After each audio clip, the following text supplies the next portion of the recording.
জানো তো, আমরা ছোটোবেলার থেকেই দেখে এসেছি যে মেয়ে সন্তান হলেই বাবা মায়েরা তাদের হাতে ওই পুতুল আর রান্নাবাটি তুলে দেয়। কেন জানো তো? যে রান্নাবাটি ছোটোবেলায় মেয়েরা খেলতে খেলতে তারা যেন সংসারের দায়িত্বটা খুব ভালোভাবে তারা ধরতে পারে। তো সেই রকমই আমরাও কিন্তু ছোটোবেলায় রান্নাবাটি পুতুল খেলেছি, তার সাথে তো অবশ্যই পড়াশোনাটাকে করেছি আমরা। সেই স্বভাবটা জানো তো আমার কিন্তু এখনও রয়ে গেছে। ওই দেখো, এই যে ছোট ছোট যে গ্রো ব্যাগগুলো আছে না, এই গ্রো ব্যাগগুলোতে আমি জানো যখন ওই যে পুজো করি, পুজোর যে করার পরে যে নিচে যে জল ঠলগুলো থাকে সেইগুলো আমি সব ফেলি। ওর মধ্যে তিল, তারপরে এই যে মাসকলাই ডাল এসব থেকে যায়। সেখান থেকে সেখান থেকে জানো তো এই যে ছোট ছোট এই অল্প একটু যে বেরোয় না, এটা আমার সত্যি আমার কাছে বেশ বড় পাওনা। আমার খুব ভালো লাগে। আমি জানি এইটুকু জিনিসে কারোরই কিছু হয় না, তবে যে নিজের হাতে লাগাবার যে তার যে একটা ফল, সেই ফলগুলো সত্যি কি এত অসাধারণ লাগে না আমার।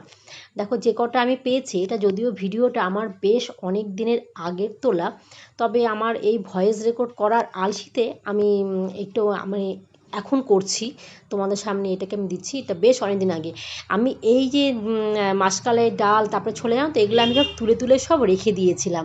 যেন শ্রাবণ মাসের আমি প্রত্যেকটা সোমবারে আমি একটু একটু করে এগুলো মহাদেবের মাথায় দিয়েছি, যেহেতু বাড়ির গাছের, সেই জন্য।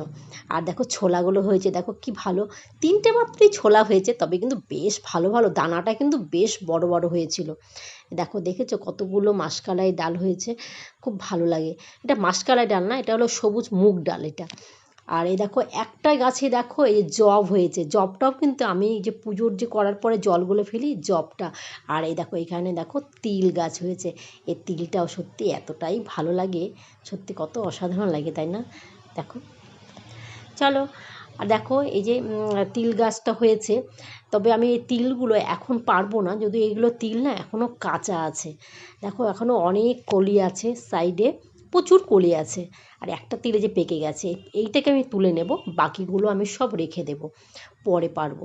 আর এখনও কিন্তু ফুল আসছে গাছে, ছোট ছোট ফুল আছে, আবার ছোট ছোট তোমার হলো একদম বীজও রয়ে গেছে।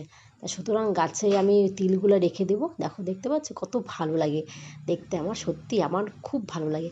চলো, আজকের মতন ভিডিওটা রাখছি এখানেই। আবার দেখা হবে তোমাদের সামনের ভিডিওতে, অন্য কোনো ভিডিও নিয়ে আসবো তোমাদের সামনে। তোমরা সকলেই ভালো থেকো, সুস্থ থেকো। আর আমার ভিডিওটি যদি ভালো লেগে থাকে, তোমরা অবশ্যই একটা লাইক কমেন্টস করে আমাকে একটু প্রেরণা দিও, যাতে আমি আরও